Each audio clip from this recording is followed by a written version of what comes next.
Sa pag-test, meron tayong tinatawag na piso technique. Yung iba kasi, kahit saan na lang, nilalapat yung piso. Mali yun. Hindi sakay kagad, no? At patakbo. Tama. Hindi ko alam, nag-e-expire yung gulong eh. May expiration ng gulong. At malalaman natin yun by checking.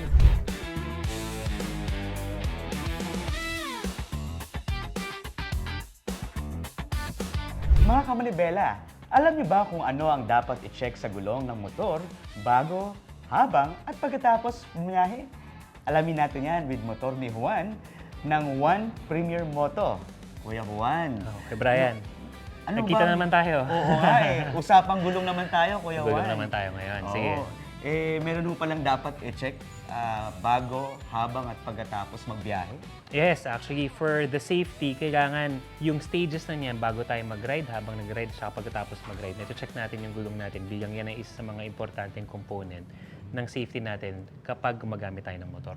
Para ma-check kung condition ba yung motor, Kuya Juan. Kuya Juan, bago tayo magsimula, ano-ano ba ang ibang klase ng gulong ng motor? Generally, Kuya Brian, marami kasing klase ng gulong eh. Pero siguro, sa usapan na to, hahatiin na lang natin sa tatlong kategory. Una, meron tayong soft compound na tinatawag. Depende yun kasi sa element na nandun sa goma ng gulong natin. Yung soft compound, mas makapit, pero ang downside nun, mas madaling mapudpod. Meron din namang hard compound, yun naman, medyo mas madulas ng konti, pero mas matagal mapudpod. O yung kadalasan naman, which is the most common ngayon sa mga motor na gamit natin, is the dual compound. Yan ay combination ng soft compound at hard compound. So you get a little bit of everything pagdating sa kapit or yung traction sa kalsada at saka yung longevity or yung kung gaano natin katagal nagagamit yung gulong natin. So, paano ba natin malalaman, Kuya Juan, kung ano ang tamang gulong para sa motor natin? Yan. Depende pa rin yan sa purpose ng paggagamitan mo ng gulong. Unang-una, tanungin mo sa sarili mo, pag bumili ako ng gulong, saan nga ba yung biyahe ko? Kasi kung ikaw ay babiyahe within city areas, patag na kalsada, wala namang masyadong mga bako-bako, wala mang mga bato-bato, unpaved roads na tinatawag, okay na sa yung mga street tires na tinatawag. Yung mga ganito lang, yung mga common, mag-iiba-iba na lang yan dun sa mga trading na nandun sa gulong. Pero kung ikaw naman halimbawa, gustong from time to time, nagka-camping ka, may mga adventure trips ka, may konting off-road ng from time to time, then, eto, sample natin, Kuya Brian, or ang gulong na para sa'yo, is yung dual sports. Ang dual sports tires kasi is, meron siyang mas mga malaking gap pagdating sa tread kasi yan naman ang kakapit sa mga kalsada na hindi pantay-pantay para hindi naman dudulas yung gulong mo kahit na hindi stable yung kalsada na dinadaanan mo. Parang nakaka-relate ako dyan, Kuya Juan, kasi may mga riders tayo, o kamanibela, na nasa lungsod eh. Pero may mga riders din tayo nasa probinsya, Tama. sa rough road. Ano ba ang dapat nilang i-check bago bumiyahe? Siyempre, Kuya Brian, una yung tire pressure muna. Bawat gulong may kanya-kanyang tire pressure sa bawat motor. At saka, depende rin yan sa weight mo at saka dun sa kalsadang dadaanan mo. So una, tire pressure, harap at likod, dapat tama. Pag tinanong mo ko, ano nga ba yung tamang tire pressure? Walang fixed na numero para sa tire pressure. Normally, naka-indicate yan sa gulong mismo o kaya dun sa specs ng motor na nasa fuel tank. Kuya Juan, nabanggit nyo tire pressure. Paano ba natin malalaman kung ano ang tamang tire pressure ng ating gulong? Magandang tanong yan. Sabi ko nga, walang fixed na numero pagdating sa tamang tire pressure. Pero sa bawat motor natin, naka-indicate yan kung ano yung tama. Normally, nakikita yan sa mga scooters dun sa compartment. So, bawa itong motor ko na to. Pag binuksan natin yung compartment dito, may mga nakalagay dito na indicators. Kapag ikaw ay mag-isa nagra-ride, depending on your weight, then ang advisable na gulong sa harap ay 22 PSI, sa likod naman 29 PSI. Yun yung pressure. Pag nagpapagas tayo sa mga gas station, yun yung numero na yun. Pero mag-a-adjust yan kapag halimbawa, dalawa na kayo, may angkas ka na, ang recommended tire pressure naman sa harap ay 22 pa rin, pero yung sa likod, mas tinaasan na. Ito ay 36. 36 na. Kasi nagkakaroon na siya ng allowance para dun sa bigat ng angkas mo. Kadalasan yan nakikita sa mga details sa compartment ng mga scooters katulad na to. Kaya pala bago mo biyahe, dapat alam mo kung dalawa kayo o mag-isa ka lang. Kasi Oo naman. magkaibang tire pressure. O kaya naman, mag-uumpisa ka ng mag-isa ka, pero may susunduin ka, mamaya dalawa na kayo. So dapat ang ikarga mo na pressure sa gulong mo, yung pangdalawahan na. Ano ba ang risk of panganib kapag hindi tama ang iyong tire pressure sa load ng motor? Dalawa yan. Kapag masyadong malambot yung gulong mo, magiging mawigil o magikot yung gulong mo. Siyempre, mas unsafe. Kapag naman masyadong matigas, masyadong mataas yung tire pressure na kinarga mo, dahil overinflated yung gulong mo, mas madulas siya. Hindi siya masyadong kakapit sa kalsada. So yung mga recommended tire pressure, katulad ng nakikita natin sa motor na to, yun yung saktong balance between providing traction ng gulong dun sa kalsada at saka hindi rin naman masyadong malambot para magkaroon ka ng stability pag nag-ride ka. Kuya Juan, bukod sa tire pressure, ano pa ang dapat i-check natin sa gulong? Siyempre, bago nga tayo bumiyahe, kailangan alam natin kung manipis na or makapal pa yung goma ng gulong natin. Sa pag-test, meron tayong tinatawag na piso technique. Yan. Siguro yung iba narinig na natin to kasi parang bata pa lang ako, meron ng piso technique eh. Kasi merong tool para malaman talaga yung tamang kapal ng gulong natin. Pero hindi tayo lahat ay may access sa tool na yun. Pero sigurado ko, lahat tayo may access sa piso. At yung piso technique na yan, hindi yan basta-basta nilalapat sa trading. Pakita ko sa iyo, Kuya Braya. Ay, sige. So, itong piso technique na to, yung iba kasi, kahit saan na lang, nilalapat yung piso. Mali yun. Sa parte ng gulong natin, meron tayong tinatawag na TWI or yung Tire Wear Indicator. Yun yung pinaka-perfect spot kung saan natin dapat i-check yung kapal ng gulong natin. So, sa lahat ng mga codes na nakikita natin sa gulong, hahanapin mo lang yung initials. Maliit lang yung Kuya Brian, ayun, TWI. Yung iba naman, TW. O kaya naman, yung iba, arrow lang. Arrow lang na nakaturo na ganun. So, ayan, nakikita mo Kuya Brian. Pag nakita mo na yung TWI na yan, susundan mo lang yan papuntang gitna. So, ito na siya, di ba? Sinundan natin papuntang gitna. Meron ka may kitang, di ba ito parang hiwa na ganun? Merong parang konting humps sa loob. Dun ka ngayon gagamit nung piso technique. Hindi dito, pero kundi dun sa humps kung saan nakaturo yung TWI o yung Tire Wear Indicator. Ganyan siya. So, ang mangyayari niyan, Kuya Brian, yung nakikita mo yung year ng piso, isasakto natin yan doon. Yan.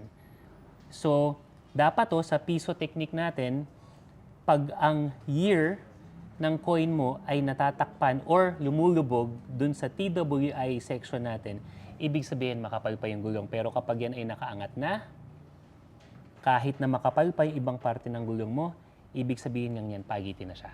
Magandang technique yan, ha? Hindi ko alam, akala ko kahit saan yan pwedeng, yung pala, hanapin mo lang yung TWI. Yes, hindi siya kahit saan. Oo. Tapos susundan mo siya, papunta sa gitna, at may kita mo doon, meron doon na nakausli na, hindi siya kagaya nitong hiwang diretso. Parang may humps siya ng May hump konti. siya. Gusto mo ipapatong yung piso. Ayun na technique yun. Siyempre, after ng piso technique natin, Kuya Brian, check din natin yung gilid or yung lining ng gulong natin kung merong mga side na pudpud. Kasi itong gitna, maaaring makapal pa, pero ito, may mga pudpud na. Double check na lang natin yun. Huwag silang magbiyahe. Pwede pang magbiyahe, pero let's say papunta ka na sa pinakamalapit na bilihan ng gulong, o kaya papunta ka na sa vulcanizing para mas magawa ng remedyo. Pero kung babiyahe mo ay mahaba ang biyahe na, hindi ko na ma-advise yun. Bukod po doon, ano pa po? Siyempre, physical inspection pa rin bukod sa mga pudpod, sa piso indicator natin. Tingnan natin, baka naman minsan hindi natin napapansin, may mga nakabaon na pako, na screw. Hindi lang lumambot yung gulong, hindi siya naging flat kasi nga nakabaon pa siya. So kapag may mga nakabaon na ganun, meron na yung risk na anytime pwedeng sumabog yung gulong or anytime pwedeng mag-wiggle rin habang umaandar ka. Kaya physical check pa rin ng buong gulong na dapat walang anything na obstruction na kabaon dun sa gulong natin. Hindi sakay kagad, no? At patakbo. Tama. Bukod doon sa physical features, meron pa ba tayong ibang dapat i-consider o i-check sa gulong bago magbiyahe? Ang ma-advise ko dito, lalo na kapag yung gulong mo ay medyo matagal na, dapat alam mo na rin yung expiration date or yung manufacturing date nung gulong na nakakabit sa motor mo. O kaya naman, in cases, halimbawa, kailangan mo nang palitan yung gulong mo. Bibili ka ng gulong sa isang tire shop. Kailangan alamin mo yung tamang date kung kailan ito na manufacture. Kasi hindi porke nabibili sa mga tire shop ay bago yung gulong. Gusto mo matutunan kung paano natin malaman yun? Una nga, Kuya Juan, di ko alam, nag-expire yung gulong eh. May expiration ng gulong. At malalaman natin yun by checking the manufacturing date ng gulong. Ito yan. Alam mo yung sa mga pagkain natin, sa mga chichire, may nakalagay expired by. Yun. Hindi ganun nakalagay sa gulong natin. Yung gulong natin, maraming mga codes yan. Siguro sa ibang pagkakataon, iisa-isahin natin yan. Pero sa tanong mo, dito yan, Kuya Brian, after netong dot numbers, yan yung dot, etc. number, meron ditong section na parang nakapaloob siya sa isang oval. So, eto, anong numero nakikita mo dun sa loob ng oval na part na yan? 0324. Yan ang manufacturing date niyan. Paano basahin yan? Magandang tanong na. Paano basahin? Ang ibig sabihin lang niyan, itong gulong na to ay na-manufacture third week ng 2024. Third week. So, ang ibig sabihin, January 3rd week, 2024, na manufacture itong gulong na to. So, itong gulong na to ay meron ng edad na 2 taon na siya. Ang common expiration ng gulong natin, if you were talking about shelf life, hindi yung ginamit, hindi yung nagagamit sa kalsada, nakastock, katulad nitong mga to, you have until 5 years na shelf life from the manufacturing date para mo masabi na ang isang gulong ay expired na. Etong example natin, na manufacture siya 3rd week of 2024, so that's January 2024. So pwede pa tong matenga, pwede pa tong ma-stock sa shelf life ng mga tire shops hanggang 2029. January 2029. Ibig sabihin ba, Kuya Juan, kahit hindi siya nagagamit, bagong-bago, makapal, pero expired na siya, hindi na siya pwede gamitin? Hindi na siya recommended gamitin. Bakit? Sa loob ng 5 years, may mga iba't ibang elements na naka-apekto sa quality ng gulong. Again, this is rubber, so also subject to wear and tear. Pwede rin itong maging malutong, depende sa temperature ng surroundings niya, pwede rin itong maging masyado ng malambot. Ibang usapan na, Kuya Brian, kapag gamit na hindi na naabot ng 5 taon. Pero kung bibigi kayo ng mga gulong na nasa tire shops, isa yan, tingnan nyo yung manufacturing date at talagang proper yung storage ng gulong nila kasi yung iba naman na-expose sa ulan, sa init, edi hindi mo na rin mamaximize talaga yung 5 years. Hindi na siya recommended na gamitin pa. Mukhang guilty ako dyan, Kuya Juan. Kasi pag napaplatan kami, motor, tricycle, syempre kung ano nakita mo sa vulcanizing shop, yun ang kukunin mo. Hindi ko na iniisip yung yung expiry. Basta makatakbo lang kami. Gago na surplus pa, madalas ang kukuning gulong para makatipid. For emergency cases, pwede naman yun. Pero kung talagang ibabiyahe mo ng mas matagal pa at mas malayo, I would suggest bumili ka ng bagong gulong, check mo yung manufacturing date.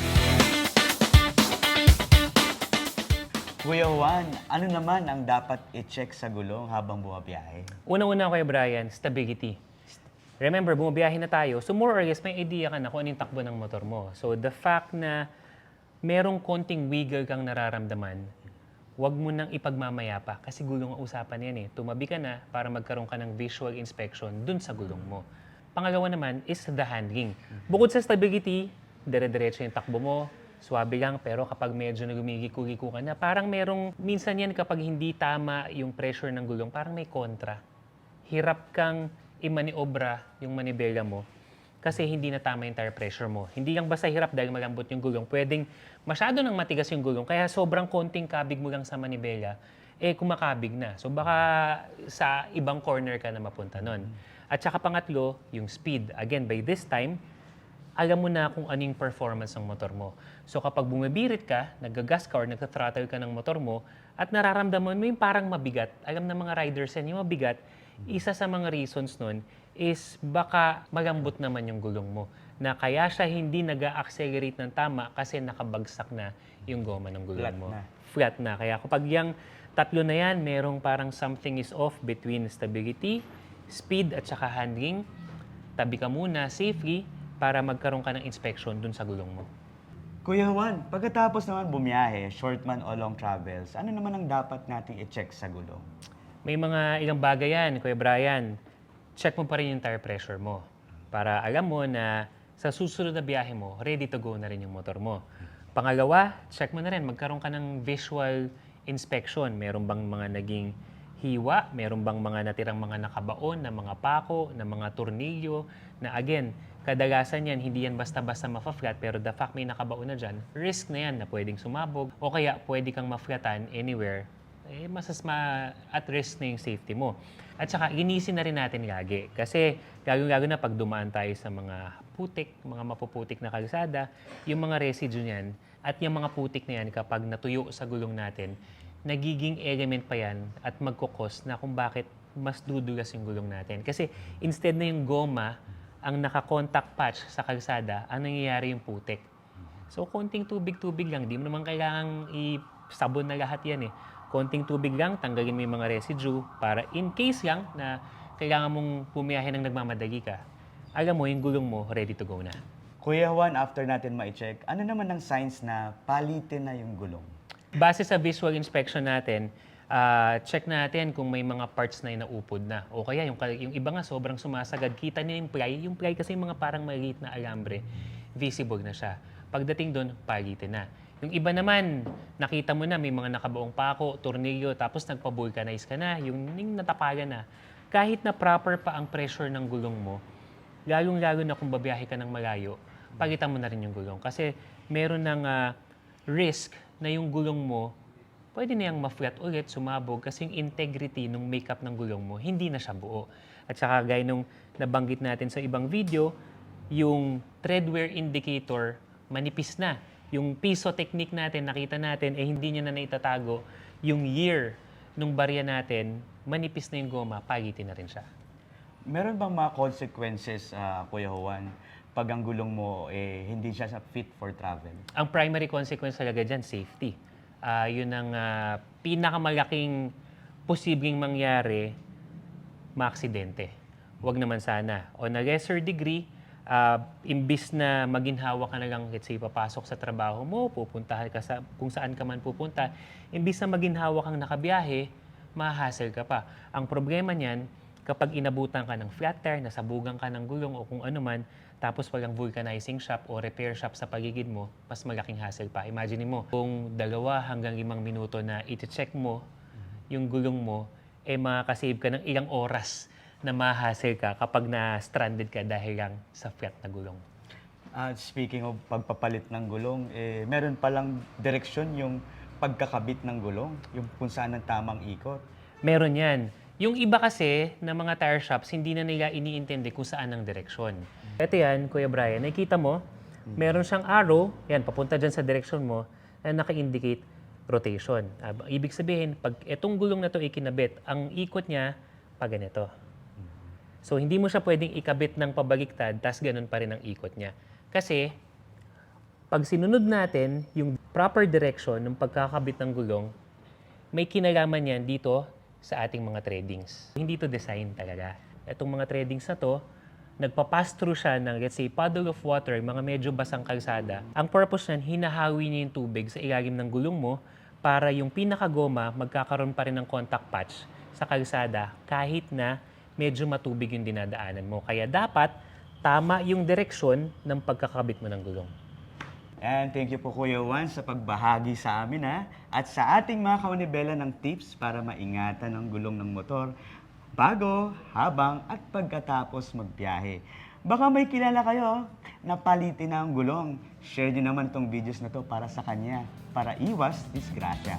For more tips and practical advice, tara na dito sa Manibela.